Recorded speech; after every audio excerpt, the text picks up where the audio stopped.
What is up, everyone? Today is March 31st, 2023, end of the first quarter of the year, and what a powerful ending for markets this week and this month and this quarter. I mean, it just seems that tech is on fire, banking crisis seems like a million miles away, full steam ahead for AI and all this interesting stuff that we're going to get into today. So some of the topics we're going to cover are going to be the Canadian housing market, some new things there, and I understand that quite a few of you guys are American, but this story is probably going to affect you guys in some way too. We're going to dive into, the new fuel on the fire on the Canadian housing market and why I personally don't think that, you're ever going to see affordable housing, whatever your definition of that is. We're going to talk about some really interesting stories that got swept under the rug, including Michael Saylor banking a crispy $45 million on his Silvergate loan and how exactly that worked. Someone explained that to me, and that was really interesting. And then lastly, I'm going to just share my personal perspective on AI. I am not going to be one of those YouTubers, and I'm not one of these technologists that's super into the behind the scenes of AI. I just have, my perspective as a business owner, a video production company owner on how it's affecting my business. And, I'm super curious to hear from you guys, whatever field you're working in, how AI is affecting your work, whether it's creative, whether it's coding, whatever, because this week I discovered a whole set of tools that is just changing the game for how I do business, and I definitely see major disruptions coming out of it. So yeah, we'll dive into all that really quick. If you could just give the video a like down below. I know it's a cliche YouTuber thing, but trust me, it does really help the algorithm, and I really appreciate you guys doing that. Yeah, and then we'll just dive into it. First things first, take a look at some of the charts from this week. The ones I go through, usually just the big indexes and all that. So we have QQQ here, and this is the monthly chart. And so basically, this is as good of a close you could possibly ask for. This is, the NASDAQ didn't really get shook up at all. If I go to the daily chart, I couldn't tell you where on this the banking crisis happened in the middle of the month. It's just invisible.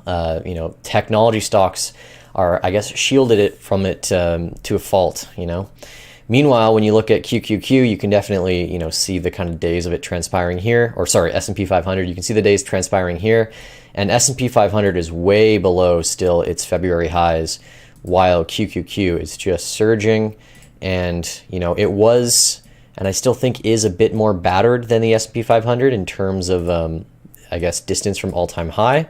It's because it's got a lot of these like low earning tech companies that have a lot of debt in them. But, the leaders of this, it's Nvidia, it's, Apple, all these companies that are going to be benefiting from all this stuff going on in AI in the last 3 months. Costs are going to be driven down tremendously. And, they've already cut a ton of staff. It seems like the market loves it every single time a tech company cuts 100,000 workers. Terrible for the workers, great for the investors. Interesting times we're living in. I can't even wrap my head around some of the stuff going on, but I'll try for you guys. So first things first, I want to dive into Canadian real estate because we've talked about it a lot on this show, and I think it was last week or the week before, a stat was brought up to my attention, which was essentially that Canada's population grew by the fastest or the most and the fastest since like the 1960s, since they started counting population growth. We had 2.7% expansion in population. And of course, it's not people having more babies, it's immigrants and non-permanent residents coming to Canada for a whole slew of reasons. The war in Ukraine is probably a big factor in it, but there's immigrants from all over coming into Canada. Maybe a bit of catch up from COVID as some of those applications are put on hold. And what that ultimately means for the housing market is, something we're going to have to come to grips with. So I want to share with you a couple of stats. Number one, if you want to visualize what the population change looks like, there it is. It's a massive, massive spike up here. And then diving into some other things. So what is the big challenge that we're facing? Well, of the million or so people that immigrated into Canada, 437,000 are immigrants, and they are now basically Canadian citizens. And then you have 607,000 non-permanent residents, so people visiting Canada and maybe getting work visas and things like that. One of the projections over the next 20 years is that immigrants will make up about 30% of Canada's population, and that's up from today, which is about 22%. So that's a big increase in immigrants that make up our population. And of course, there's got to be housing for everyone, right? And, if you know what's been going on in Vancouver and Toronto, you know that the Canadian government and, local governments have tried all these things. They've tried, foreign buyers tax. I believe that there was actually a foreign buyer ban. I don't know if that's been lifted in Canada. They have speculation taxes. If you sell your house under a year, you get dinged there. All these little things to try and contain the housing market, and, none of them have really worked. The newest thing that is going on, of course, is that now with interest rates rising, people are waking up to their variable rates getting called up and saying, hey, you got to refinance your mortgage at 5% now. And then the fixed rates are all going to come to an end. A lot of them are coming to an end in 2024 and 2025. And all these people that locked in, 1%, 2%, really low interest rates for their houses are going to wake up to a massive spike in financing costs. And the question is how are people going to afford this? And in our magical fiat system, we've seemed to found another way, which is essentially this thing I discovered today called negative amortization. So I'll kind of explain what that is. So imagine you're a home buyer of a couple of years ago, right? And you have a decent family income, but not like a ton of disposable income. You're putting a ton of money, like most Canadians, into your house. Maybe 50, 60% of your family income just going into your house, right? And let's just pretend that your mortgage is something like $2,000, which is actually incredibly low. But let's just pretend it's that number because that's what I wrote down. And your mortgage payment is $2,000. You have 25 years on your amortization. You locked in, a variable or a fixed rate for a couple of years. And you got that at about 1.7%. Now, your date of, kind of refinancing and getting the next 5 years or your next period of variable mortgage is coming up, and your interest rates, like all interest rates, are closer now to about 5%. So your $2,000 payment becomes $3,500, or let's just say $3,000. So right off the bat, there's going to be a ton of people that can't afford this. Now, if you're a cash buyer, you don't have to worry about that. I think I read a stat that apparently half the houses in Vancouver, on average are bought with all cash deals. So of course, if you're one of those lucky people who can just drop $1 million cold hard cash, you don't have to worry about this. But if you're one of the many Canadians that has a mortgage, your payment's going from $2,000 to $3,000. You either need to find a new source of funding, or now you do these things called negative amortizations. And so they're not like officially called this, but this is sort of how it works. So if your mortgage goes from $2,000 to $3,000, you can settle with your bank on a fixed amount. And let's just say you kind of meet them in the middle. They want $3,000, you can only afford the $2,000. They say, if you can pony up $2,500, what we'll do is, while you still owe us that $500 that you're supposed to put on your installation payment, we're just going to tack that onto your principal. And so now what happens is you pay $2,500 per month to your mortgage, towards your mortgage, a lot of which is now just interest expense because the interest rates are so high. So you're barely paying anything off the principal. But on top of that, that $500 extra is actually getting tacked onto your principal. And so what essentially happens, the way that they kind of can pull off this financial alchemy, is they extend the amortization on your mortgage. And this is basically, what leads to essentially debt slavery. So, normally you get a mortgage in Canada, 25, 30 years to kind of pay the whole thing off. You get a mortgage for $1 million. By the end of the 25 years, the bank's made, $1 million something or more. And then you've paid off your house. They make a killing on the interest after all that long time. But essentially, the longer they get to have your amortization for, the more they collect in interest. And so you might think you're signing up to buy $1 million house, but by the end of the term, you've put in, $2, $3, $4 million. And so when you have these exponentially expanding amortizations, this is an image of one that was kind of extended to 72 years. That's like the average lifespan for most Canadians. I think it's like 82 or something, right? So you're getting mortgages on houses that are lasting longer than people are even alive to pay generally in our population. And that to me is just ridiculous, but it's something that is being kind of slowly ushered in because the rising rates are making it pretty much unaffordable for people to just, stomach that massive jump in monthly interest payments. I'm curious if anyone knows anybody in this situation, or if you have an upcoming mortgage coming up. Are you just swallowing, the new rate and just finding, additional money? Are you trying to pull out more home equity to cover the interest payments? Like, it's crazy going from 1.4% to here, 5.4%. Now, the nice thing on the horizon is that a lot of economists and people are predicting a recession. Inflation has come down a bit. I believe mortgage rates, for 5 or 10-year mortgages have come down maybe 1%. So there's been a tiny bit of relief, but I still don't think there's no way we're going back to what the mortgage rates were, just like 2 years ago. I think that's going to be unheard of at this point. And essentially what you have is banks own everything, right? Like if you're a new home buyer and you're not one of those, rich Vancouverites that's buying with all cash, the bank owns your home, and depending on what happens to the interest rates, and mind you, if we ever go into hyperinflation, it's only going to get worse, right? When countries go into hyperinflation, one of the things people don't talk about is that they still have central banks that are trying to fight it. So the interest rates to borrow money are still ridiculous on it. And you're essentially just playing this rat race of catch up where asset prices are skyrocketing and wages never keep up. And the gap itself doesn't stay steady. It grows itself exponentially, which is pretty horrifying to think about. But there's this amortization extension, financial alchemy stuff that's been going on. And then here's the newest thing is that, the government, the central planners, they're always trying to figure out a way to solve these problems. But through their constraints and through their efforts, I think, honestly, that they've made the housing market worse. I don't think there's anyone really to blame more than the government for the housing affordability crisis. Their interventions to try and, make them more affordable have all but backfired, essentially. One of the newest propositions here in Canada is this thing called the First Home Savings Account that goes into effect on April 1st. And essentially what that allows for is if you're a Canadian, and so maybe there's an upside to this, but when I tell you the amounts, it probably won't really matter. As a Canadian, we have these things called tax-free savings accounts. You can put up to $50,000 and you can put in, I think, $5,000 a year. You can invest it in whatever, and there's no taxes on the gains or anything like that until you need to withdraw it, I guess. Or not even. I'm not sure. But that's kind of the gist of what it's supposed to be, is essentially a tax-free way of collecting capital gains on long-term investments. The second way is RRSPs, which is kind of your retirement savings plan, and that is tax deductible, unlike the TFSA. So if I make $100,000 a year, I can take, if I have an extra $5,000 sitting around or whatever, I can chuck that to my RRSP and then say my income's $95,000 instead of $100,000.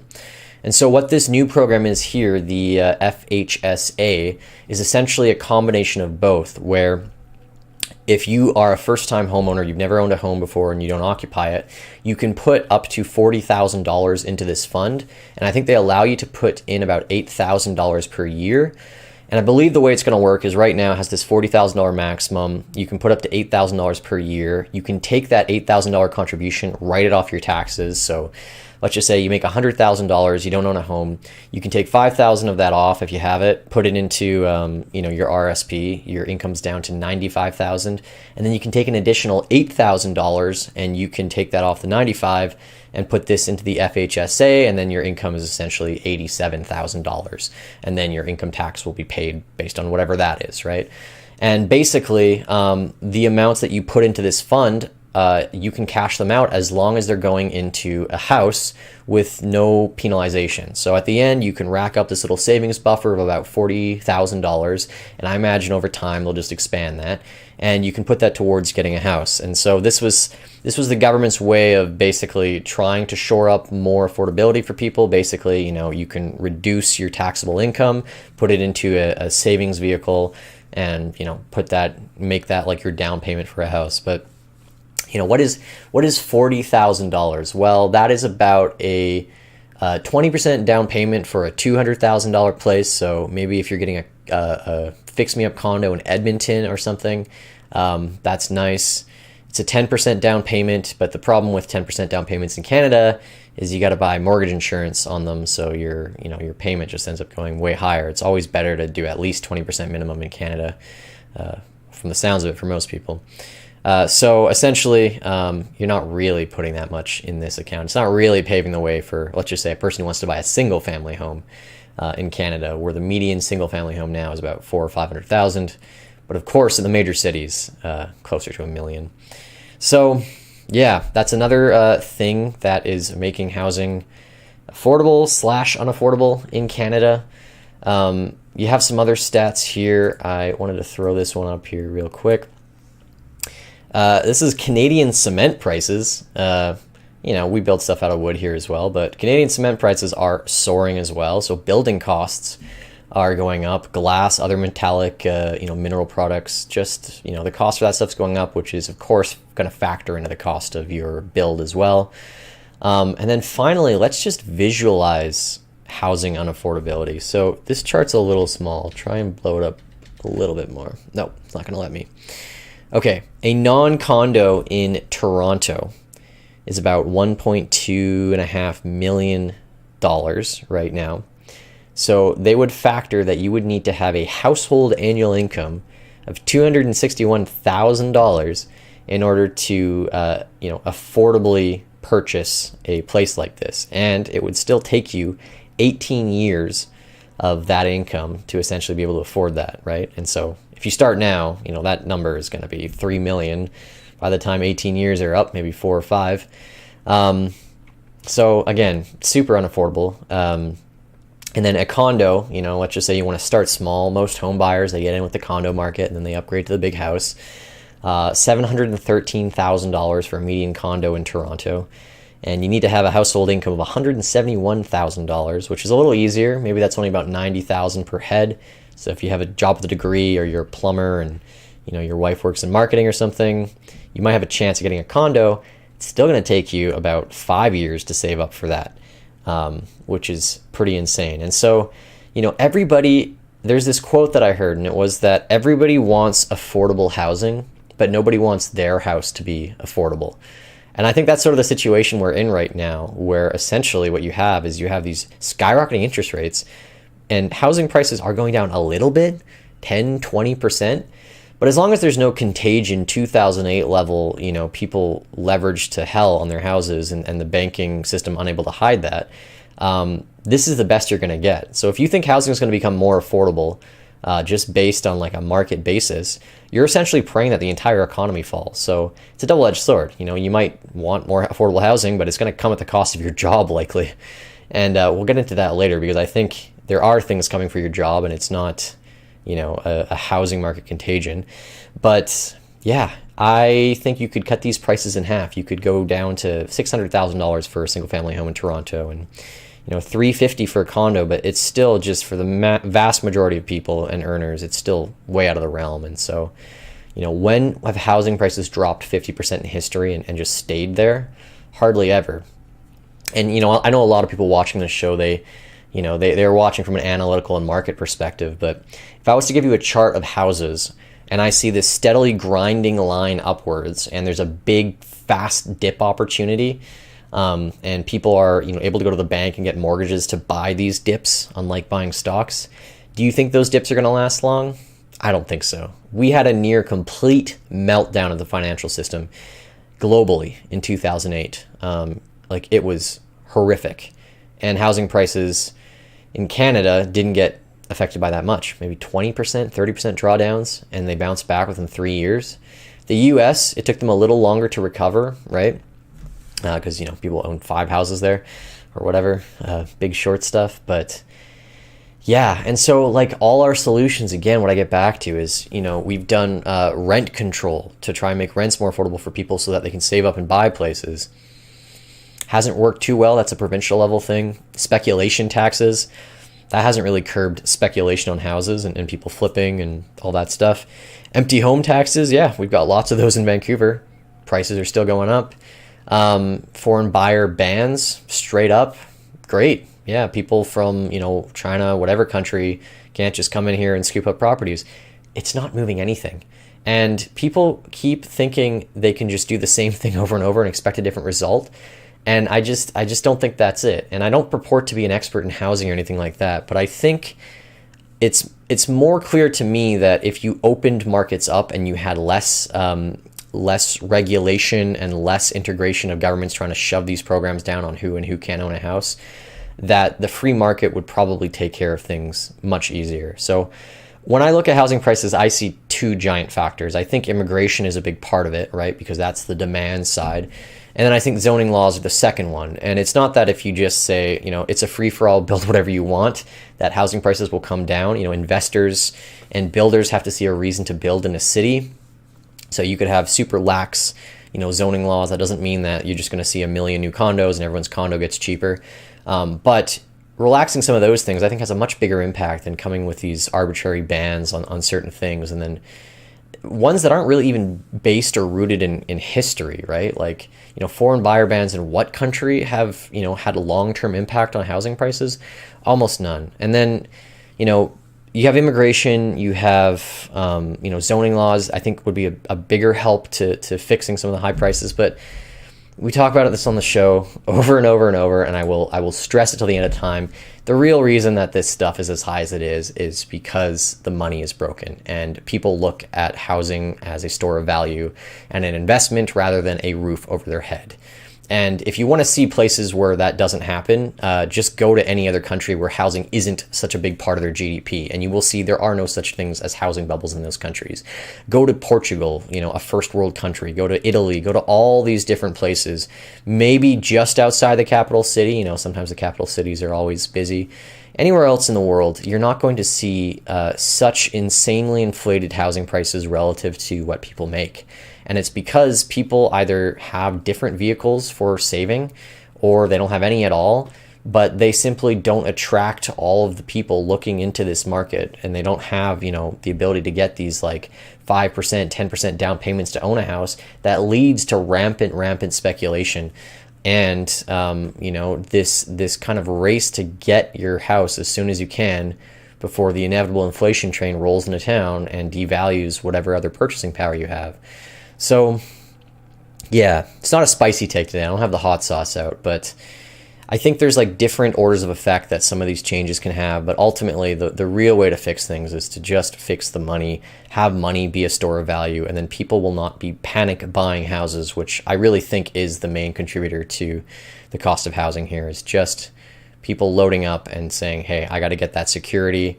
I know I got to make that bag, got to get that security, got to have my house. And then, what's my next investment? It'll be an Airbnb or a condo or whatever, or I'll build my house so that I can Airbnb it out. I got to get into that game. It's everyone's aspiration and goal.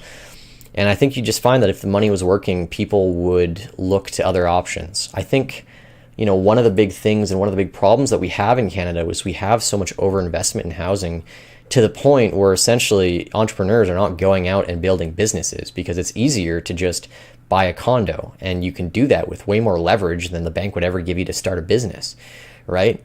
And so you have just this massive dependency growing here in Canada, where housing is just eating up all intellectual and real capital, and yet it's not a brain drain. You still have people who want to come here and live here because it's a beautiful, safe country. We'll see how long that lasts. Some crazy stuff happened in Vancouver the other day. Stabbings at a Starbucks. That's a first one. But yeah, fix the money and then you fix these problems. The problem is that people will never vote to fix the money, because it comes with having to tighten your belt and all these other things. If I was, held, let's just say, at office or at gunpoint to come up with a more creative solution, and let's just say I couldn't just get Canada on a Bitcoin standard and I couldn't expedite the collapse of fiat, what would I do to get more affordable housing for people? My idea is basically what I did, which is buy land somewhere that is not considered maybe desirable, but is still, spitting distance of somewhere that people want to be, right? As close as you can. Buy a huge swath of land and build a commune, and figure out a method, legally or not legally, I don't know how you would do it, of divvying up the land, subdividing it, and letting people essentially work there, build a community, and then own their plots of land. And maybe it starts out as like a tiny home thing.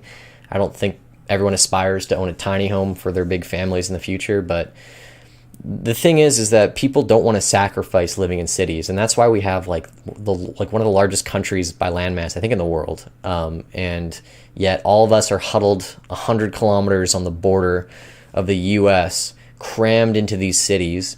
Sometimes not even crammed. Vancouver has a housing problem, but if you actually think about it, we have like tons of single-family houses so close in perimeter to the downtown core that are only like 2 or 3 stories tall. But you wouldn't have that if people were willing to sacrifice things to be out in these other communities, and people wanted a different way of life. And so if I was to look at a practical solution, I would say, look at what people are doing on YouTube. They're becoming self-sovereign. They're buying plots of land, maybe they're going out to the farms and just asking to rent a plot and working with farmers or people with big, chunks of land and just stationing up and being independent and sovereign. And I get that that lifestyle isn't for everyone, but I think it's going to become a lot more appealing, and we'll dive into this a little bit because right now we all think we have to be in the heart of the action because we might have some glorious tech job in the city and we work all day on our computer and we just want to, order in, Uber Eats or have our Amazon packages delivered to us and then, walk 5 minutes to a coffee shop and have a SkyTrain right next door. But I think people's perspectives on what really brings them fulfilling lives is going to change rapidly when those jobs disappear. I think there's going to be a come to God moment for so many of us who, did really well in the last 20 years focusing on working in technology, who are going to have our jobs disrupted by artificial intelligence and are not going to have skill sets that are easily fulfilled by other positions because they're just going to dry up. I'll dive into this. This will be like the last segment of the show, but some stuff I found out today about what I do as a video creator is going to destroy thousands and thousands of jobs. Or essentially, people working in this profession will just be prompters and they will just be working with AI to create things that would take a team, a year to make, and they'd be able to do it in like a couple days. That stuff's coming. All these people who have these really great paying tech jobs, there's going to be a big race to the bottom for content creation, I think, and even creative work in a way that I don't think that a lot of us saw even about 4 or 5 months ago. So, yeah. Oh man, I feel like a Debbie Downer, but thanks for tuning in. We're going to jump to our sponsor really quick here and then some quickie news. And then I'll share with you a little bit of my perspective on AI and how that's affecting me personally. And then we'll open it up to you guys and see what you guys think. This week's show is brought to you by Beaver Bitcoin. Dollar cost averaging is the most stress-free method to enter the Bitcoin space. And if you're looking for a simplified way of buying Bitcoin in Canada without needing to rely on a custodial exchange, Beaver Bitcoin is your best bet. Beaver Bitcoin lets you set up recurring Bitcoin purchases directly from your Canadian bank account and straight into a Bitcoin address that you control. It's like a savings account in a currency that you actually want, or a Netflix subscription that doesn't suck. And if you don't want to wait to stack sats, Beaver Bitcoin supports instant non-custodial Bitcoin buying via e-transfer as well. Give it a shot today at beaverbitcoin.com.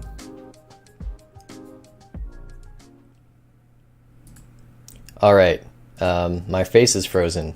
Give me 1 second. I'm just gonna restart my streaming software till it works.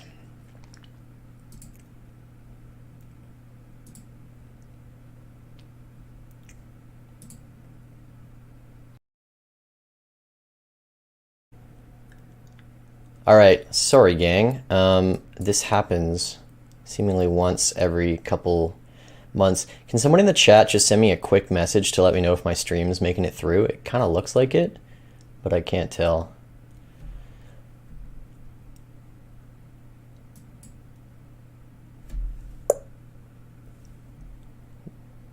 Nope. All good. Okay. Yeah, sorry about that, guys. Weird. I think it's a CPU thing. Too much AI messing around. It's just eating up my whole CPU. All right. Quickie stories for the day. One of the headline ones that I think went really off people's radar here is MicroStrategy paying off their Silvergate loan. So let's rewind about a year or 2 years ago. MicroStrategy, in their pursuit to gobble up every single free Bitcoin there is, they gave their Bitcoin as collateral to Silvergate, which is now bankrupt, in order to get a $205 million loan to buy more Bitcoin. And so for a long time, people were like, oh, when is Saylor going to get liquidated? If Bitcoin goes under 3,000, he's going to get liquidated because his collateral value will fall under the loan amount and all that stuff. And I always said, it's not going to happen. Bitcoin has no history of dropping 95+%. I think there's just way too much liquidity in it. Could happen, but anyways, that story doesn't matter anymore because, number one, Silvergate is bankrupt. They're desperately scrounging around for any capital they have. And second of all, they paid off their loan, but kind of sneakily hidden in the details is that they only paid back $161 million. And I went to a Bitcoin meetup yesterday and I was like, how did that work? They borrowed $205 million. They only had to pay back $161 million to get their collateral back. That doesn't make any sense. It's like a haircut. It's like the the loans they were giving out in Canada for businesses were like, you could borrow 60,000, but if you paid it back in like 2 years, you only had to pay back 40,000. How does that work, right? Because he's essentially pocketing $45 million. And so what was explained to me and what makes sense is because Silvergate is going bankrupt and the loan term was for multiple years, they need to do everything in their power to recoup as much liquid capital as they can. And they're not allowed under that term to just liquidate Michael Saylor's Bitcoin. That's totally against that term. So what MicroStrategy did is they said, okay, we'll pay you back that cash loan if we need to, but we're only going to give you back, 161 million. And essentially, Silvergate just had to take that deal because of the bankruptcy proceedings. So Michael Saylor, I think he's still down on his Bitcoin purchase, but he's pretty close to break even. His average now is $29,817. I think we're at like 28.5, so he's not too far off from break even. But in the process, he pocketed $45 million because this bank went out of business and just needed some liquid capital. So I thought that was pretty savage. Another chart here, another little quickie thing is, I think we've talked about BRICS before on this show. This is kind of the alliance of Brazil, Russia, India, China, and South Africa. The GDP of those collective countries now exceeds that of all of the G7. And I believe the G7 is Canada, France, Germany, Italy, Japan, and the UK and the US. So that coalition now bigger in GDP than the G7. There was some stuff this week, and maybe I'll cover it next show, about how Saudi Arabia or Iran just conducted the first purchase of oil in the Chinese yuan versus the US dollar, which is kind of historic. I am not one of those people that believes that, the yuan is the next reserve currency and that, US is just going to get swept out in the next 5 years. Could be wrong, open to changing my mind on that, but we'll get into that next show. But still interesting, you're just seeing the US dollar lose dominance. That is not really disputable. It's just not a favorable currency for anyone outside Europe, seemingly, and Canada, and Japan. Italy is banning ChatGPT, not because it's so smart and replacing everyone's jobs, but because of data breach concerns, where it's using user data without really disclosing it that much. Essentially, every time you use ChatGPT, you're just making it smarter. Some countries cracking down on it. There was this big poll or this petition this week of, I think Elon Musk, Steve Wozniak, and a bunch of people are saying, we should all collectively agree to stop research on, these generative AIs, and we should just pause for 6 months. And I'm of the party that says, no, you can't stop this train.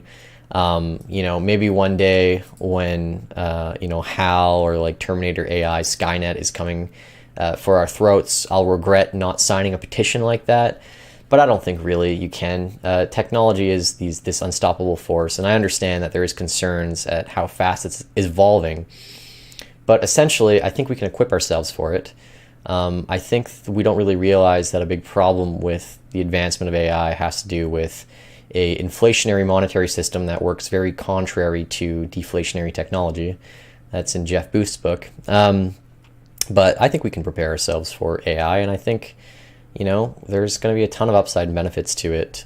We just have to learn how to, survive with it, and have a monetary system that makes sense for people. U.S. banks, we talked last 2-3 episodes about bank failures. Well, since the 1920, we've gone from 31,000 banks in the U.S. down to 4,200. Now, I will say, when we see numbers like this, a big part of this is, e-banks. I don't know if this is total banks by branches or total banks by incorporated banks, but there's obviously consolidation. And I think a big concern is that when you do these things like protect these, systemically important banks, you're essentially just goading people to take all their money out of small banks and only put them in the big ones. So who knows? If we get a CBDC, this number might be 0 in the next few years. Not a good thing, trust me. Brad Mills shared this really great chart. It took 215 years for the U.S. to reach $7 trillion in debt, and then they added $7 trillion in a month. Yeah, I think that's an old chart, but yeah, I mean, that's just telling you the exponential, like, we're not seeing hyperinflation that looks like that, because this is QE nonsense. But yeah, it's we're going into this place where essentially we are just patching problems with old ways of thinking instead of adapting to them and adapting our money. And then this is funny. I couldn't figure out what I wanted for like this week's Clown World segment, but everyone knows that the US government has been really clamping down on crypto lately. And they even sent Coinbase a Wells notice saying like, oh, you're listing illegal securities on your exchange or whatever. And people are worried now that the SEC is going to sue Coinbase. Well, turns out the US government is using Coinbase to sell $217 million of Bitcoin from the Silk Road a couple of years ago. So I don't know, is Coinbase systematically important? Well, realize that the US government is one of the largest single holders of Bitcoin. So it's not in their best interest to destroy all liquidity for Bitcoin. They're not going to be able to cash out, right?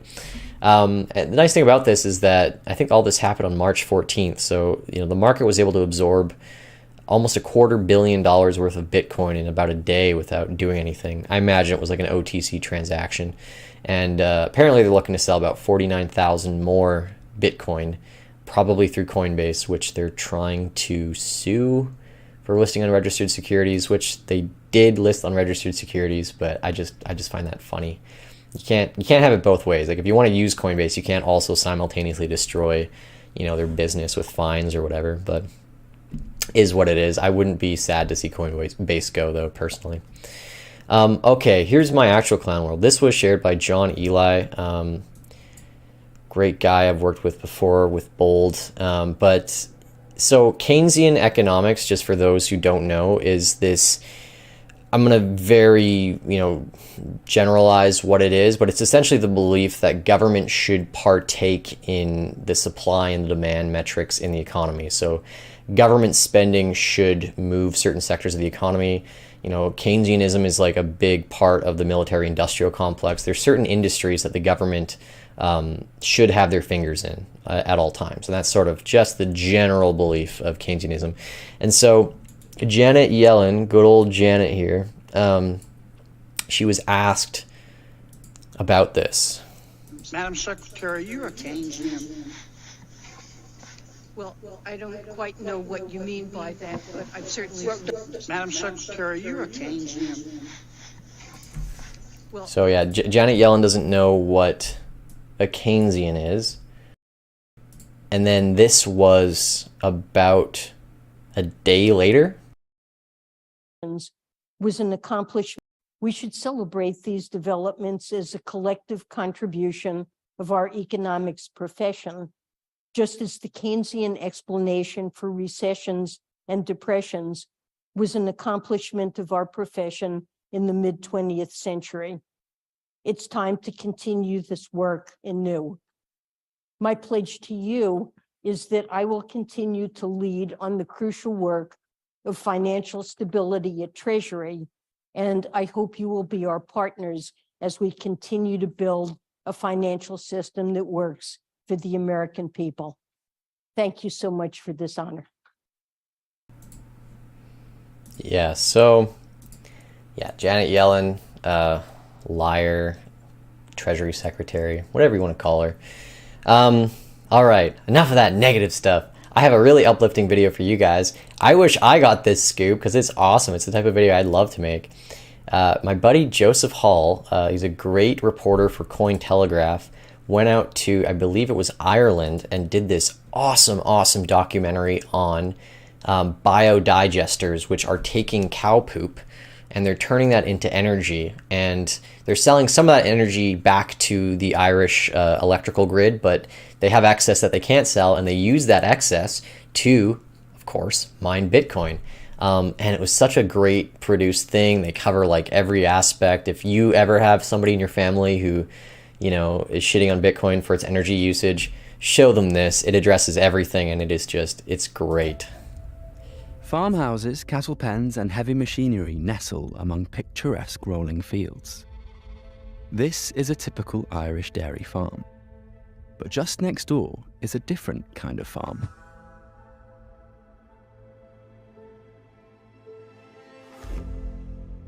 All because of this mysterious metal box right here. farms produce a lot of waste. And that box right here can turn that waste into digital gold. Yes, you heard it right. Let's find out more.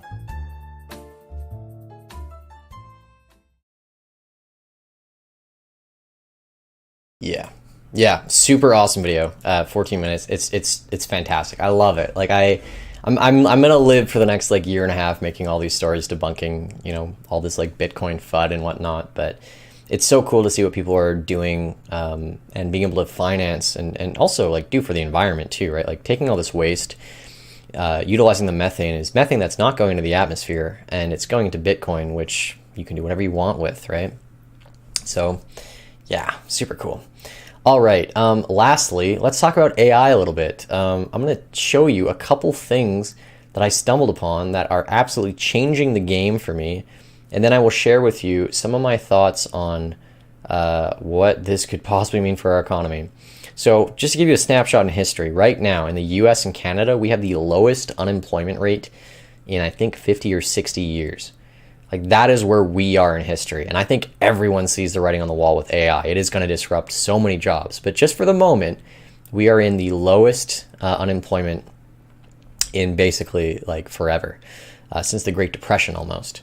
I think all of us know that that's going to flip. If you could buy calls on unemployment numbers in the future, I think that would be a profitable venture. But, you know, a lot of us have seen what is it called? Midsummer? Midsummer. A lot of us have seen Midjourney, DALL-E, and these kind of generative like image makers that you can put prompts into, get very granular, and they're just getting better and better and better and better. We all know ChatGPT can do XYZ. It's like, you know, amazing what you can do with ChatGPT these days.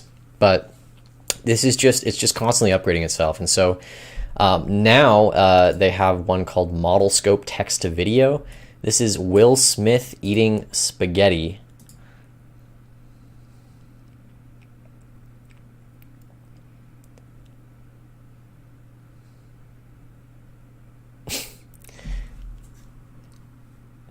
So, you know, you can laugh at that all you want, but this is essentially what the pictures looked like with DALL-E about a year ago, and now we know what they look like. So, you know, you can essentially, it's so funny. I think not too long ago, everyone was talking about, oh, deepfakes. Deepfakes are going to change everything, right? Like, it's going to be so much fake media and stuff. And I think it's come out in some light, but the challenge with deepfakes is a lot of us have had to kind of do this manual process where we run it on our computer or we run it on a server, and we have to feed it footage and kind of tinkle with it. But now you can essentially do deepfake stuff through generative image AI, and it costs essentially nothing, and it's instant.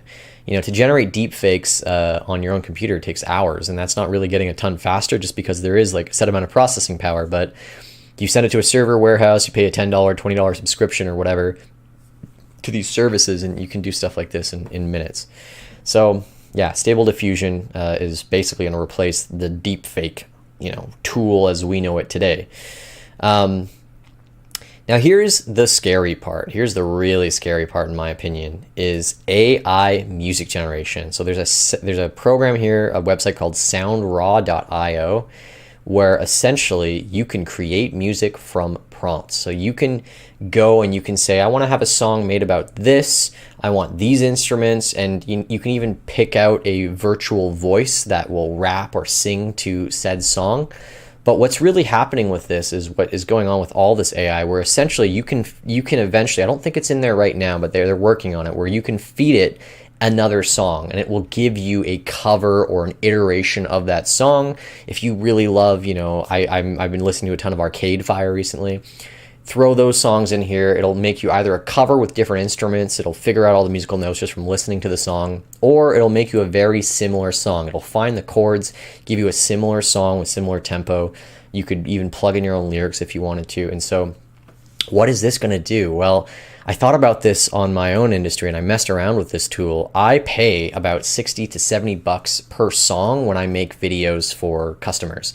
So whether it's a product video or it's a commercial or whatever, I have a subscription, and then, you know, depending on where they want to license the song, they have to, you know, pay another 70, 60 bucks or whatever. And then I buy the license and I move on. And, you know, in a year I'll spend, you know, it's gotten cheaper over time actually, which is great. But, you know, I used to spend actually about $300 or $400 to license particular your songs that you've never heard of, just like little background tracks. Now you can do that stuff through like MusicBed or MusicVine for basically free, or $300 a year. But we're gonna get to a point where you can create wholly original music just based on songs that you like. You could browse any one of these other sites and say, I like this song, but I don't want to pay for it. Plug it into this program and it'll essentially make you a copy. And then, you know, there's been all this copyright law stuff about people doing covers and stealing lyrics and songs, but what's going to happen when an AI can drum up like 20 iterations of someone's song? And who are you going to sue when, you know, they feel like they've been cheated? No one. So copyright law is way beyond the curve on this. And then the one that you guys are probably more familiar with if you've watched YouTube over the last few days is this text-to-speech thing where you can essentially, it's called 11labs.io. You can take 1 minute of someone's audio and it does a pretty accurate recreation of their voice model, and you can get it to say whatever you want. So I'll demo this out for you guys here real quick. This is Joe Biden here. I got his voice, and I'm gonna make him say this right here and see how that sounds. Let me just turn the audio up here.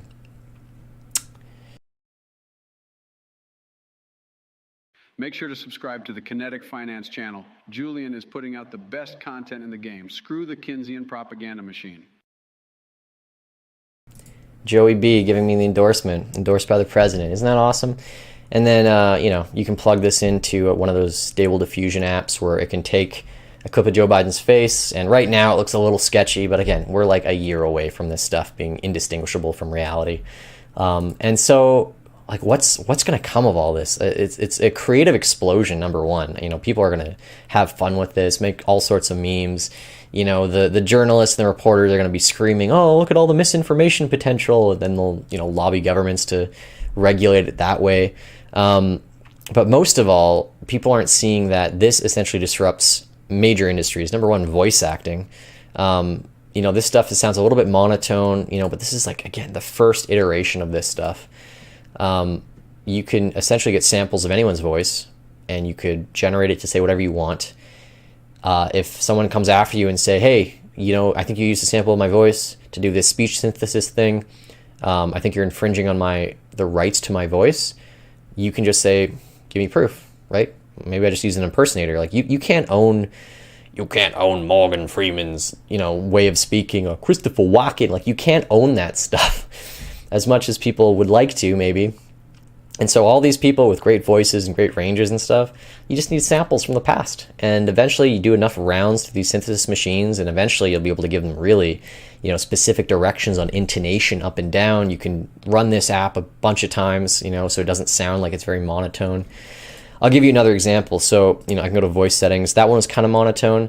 I'm going to go down in stability, and I'm going to give you something really weird sounding here.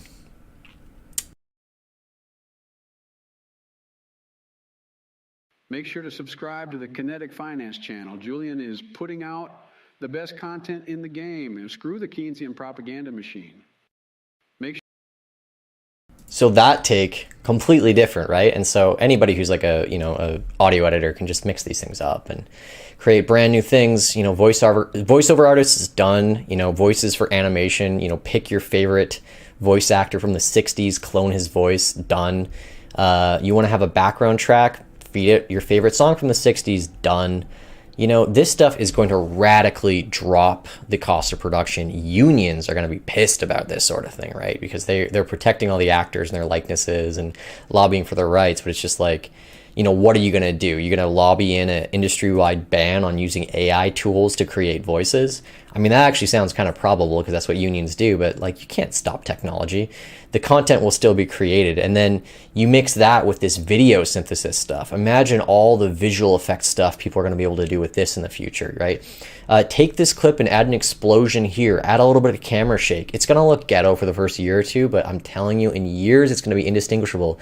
The cost of making epics and the cost of getting celebrity level voice acting and the cost of getting cinematic music that's custom made to your liking, it's all going to zero. It's all going to zero. And so many people in my industry, I think, are going to be out of jobs really soon. So There's a whole bunch of other aspects to this. There's, coders and ChatGPT is replacing coders. Copywriters seems to be the most obvious one.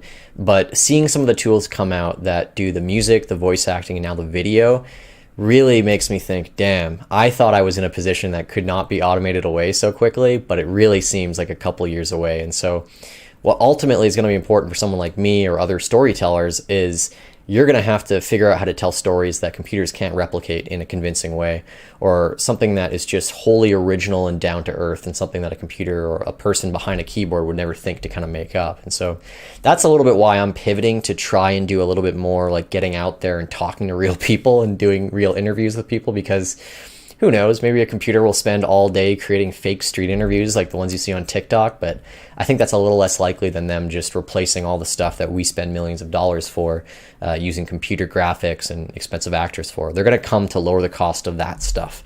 That's where the money is made, right? So yeah, there you go. My take. I'm curious to see your guys' take. We'll jump into the chat here, but what a crazy bunch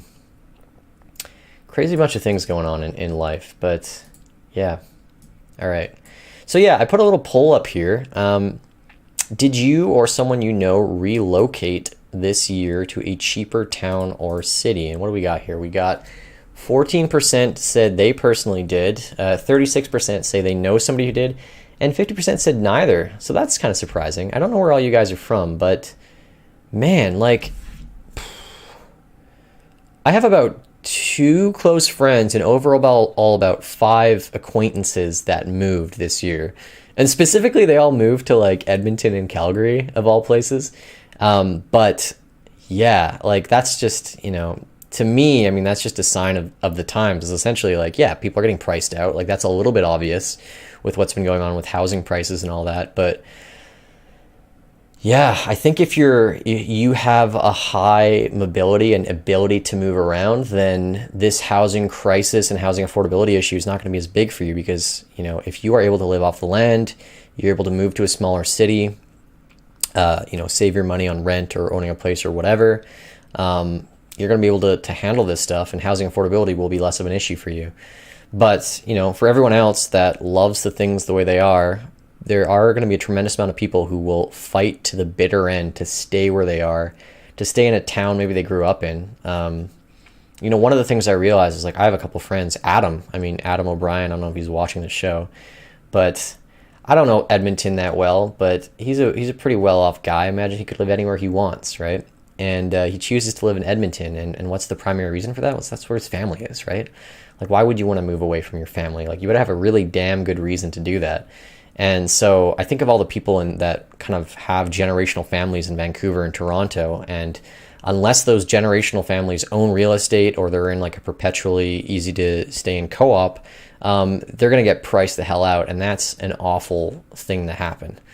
Obviously, having to immigrate out of a country due to war or all these other things is like a much more difficult fate to handle, but there's going to be a wave of people that have lived in a place for generations that are getting priced out. And yeah, it's brutal, but humans are really good at adapting.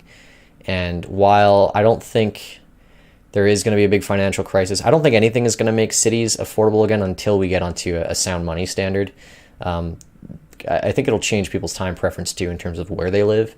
But as long as we're on this fiat rat race, hamster wheel, Vancouver, Toronto, these places are just going to keep popping off. Whatever pullbacks in housing are going to be snapped up quickly, and you're better off just setting your sights somewhere else. You will live a happier existence, not feeling like you're in a perpetual race, and you might learn some things on the way. And maybe at some point in your career, you'll be able to buy something back in a Vancouver. But I think life is short, and if we spend all of our time chasing specific goals, like I want to have a house in X city or Y city, and we work 20 years grinding and we can barely keep up with the cost of living and inflation doing that, and we don't have a plan, that's going to be time wasted when, we could have done something else. I don't know. I just think about that a lot, like mobility and places that you can go. And I live in Burnaby in Vancouver, and it's tough. Like I could buy something, I guess. I don't know. Banks won't give me a mortgage for whatever reason. Probably because I talk a lot about Bitcoin. But, I can afford to live here for now. I'll probably afford to live here for like a while, but the question is like, do I want to? Like, I think of like all the other things I could do with that money. It's not like that much of a difference moving to somewhere else, but I think of the standard of living you could have in another country, doing what I do, and it's something to think about. So yeah, I don't know, feeling a little ranty today, but all's good. Luke says, paying $3,300 a month for rent in Vancouver, but can't get Starbucks without being stabbed to death. I hope that was a one-time thing. Pretty brutal. Praveen says, half the mortgages with CIBC have had their trigger rate kick in. Do you think that can have some blowback to the Canadian real estate? I think so, but ultimately, if you look at inventory levels, they're at like the lowest levels they've been in almost forever. So a couple people forced to list on the market. I think the sectors most at risk are obviously commercial real estate, because who needs it? And then, multi-family housing, because the people who go out and get mortgages, maybe they go get those versus the single-family houses, which get passed down or get bought out with cash. I think those multi-family units, they have trickier economics to deal with. So apartments, I think, would have bigger drawdowns in a crash than single-family houses. And then the thing that's going to have the least amount of crash, in my opinion, is land. So, yeah, I don't know. It's hard to predict, but I see the system and the way that it's going, and the more that they pump money into the system, the more people are going to wake up to, I got to store the value somewhere. And if they don't find Bitcoin first, it goes into housing. It's just this giant black hole in the Canadian economy where, like, if there's new money created, housing takes their chunk of it and kind of runs with it. So, yeah, just my take. I don't know if the chat's not loading or you guys are just quiet today. Oh, here we go. Yeah, I don't know why the chat's like that sometimes. Mikiko, okay. Isn't the US government all salty about people buying dirty Bitcoins, but then they're selling their dirty Bitcoins to Coinbase users? That's a really good point. Yes, there is a bit of hypocrisy there for sure. Would you call those Bitcoins dirty Bitcoins? Yeah, they were seized, right? So I guess if the government has them, they're not dirty anymore. But for sure, it would be hypocritical for the U.S. then to put a law saying, if you have Bitcoins that were involved in Silk Road, then you're in trouble, right? Because it's just like, well, you guys sold those back into the market, and now you're telling us that Bitcoins aren't fungible. Like, that would be a little bit hypocritical. But I don't think they're going to do that, honestly, because of this. So who knows? I don't care what the government does about Bitcoin. They're only going to make it more valuable. The U.S. banned gold for 10 or 20 years, and gold still exists, and it's still super valuable, and it's way more valuable than what it was when they banned it. So, yeah. Anyways, that's it for today. Thanks so much for tuning in. Bit of a different show, but I like to keep things different. Next week or the week after, we're going to do one of these mystery guest things again. If you have a take on any of the subjects I talked about, or you just want to share your take, send me a DM on Twitter, and we'll try and schedule you in for the free-for-all live stream. So yeah, thanks so much for tuning in, everyone. Buy Bitcoin, don't buy housing, and I'll catch you in the next one. Peace.